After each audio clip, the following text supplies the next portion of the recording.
LeBlanc got those buffs this week, and if this has encouraged you to give her a go, then here's a quick guide to help get you started. LeBlanc is a tricksy AP mage assassin with an amazing early game and the ability to snowball super hard with just a few kills under her belt. LeBlanc's mobility is also fantastic, allowing her to easily close the distance on her enemies or just dash and juke away from danger. However, LeBlanc is a very difficult champion to learn and master, so it will take some time to really use her effectively. She can also suffer from mana and wave clear issues early game, so she's prone to getting shoved in where she's far less effective.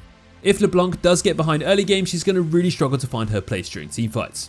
Don't forget to head to our website and check out lots more LeBlanc content, including guides, builds, stats, combos, counters, and matchups. Click the link in the description to see for yourself. So if you're runes, you want to go for Electrocute. This gives you the extra burst damage, which is always going to help out on a bursty champion like LeBlanc. Fill the rest of the domination tree with sustain, damage, and snowball potential. Then for your secondary tree, you want to grab yourself Biscuits and Time Warp Tonic because you really do need that extra sustain and mana regen in the lane phase. You want to max your W first, as this is your main source of damage, mobility, and wave clear. Then max your Q second and finish with your E. Luden's Tempest is a no-brainer to take on LeBlanc. It gives you extra burst, wave clear, movement speed, damage, and everything else that you really need. After that, some solid core damage items include Shadow Flame, Ravenant's Death Cap, and Avoid Stuff. If you are snowballing super hard though, don't forget to pick up a Magi's Soul Stealer, as this item feels like it was kind of made for LeBlanc. There's also other situational items too, like Morellonomicon and a Cosmic Drive. But if you do need some defensive capability, Banshee's Veil and Zhonya's Hourglass are also top choices.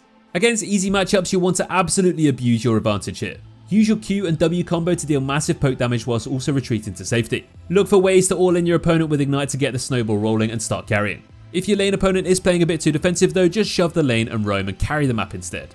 Against harder matchups, you're still going to want to use your Q and your W to farm and harass though. Just be careful of getting pushed in and don't commit too hard, as you can be easily punished. You want to save your E to prevent incoming fights and keep that W ready to escape any danger. Make sure that you're always looking to roam to other lanes to get kills and start your snowball, as sitting in lane in bad matchups and farming is not going to be a good idea, as you'll likely just get outscaled. LeBlanc works best with any early game aggressive junglers that she can just dominate the map with. Lisa and LeBlanc is a classic aggressive duo combo that can completely stomp and snowball together if they're good enough. So in the early game during the laning phase, you want to be looking to get that level 2 as soon as possible, as it's already a huge power spike, allowing you to deal a huge amount of damage or even just get an early kill. Your W is incredibly useful in lane. It's your main form of wave clear, so always be sure to use this to farm up when you're not looking to trade. Thanks to the ability to blink back afterwards, you should be able to do this with relative safety. Just be careful of wasting it though and then getting ganked. When you've got access to your ultimate, your kill threat goes through the roof. Try and constantly poke and trade your enemy down with some basic combos and then all in them when you've got your ultimate to take them down.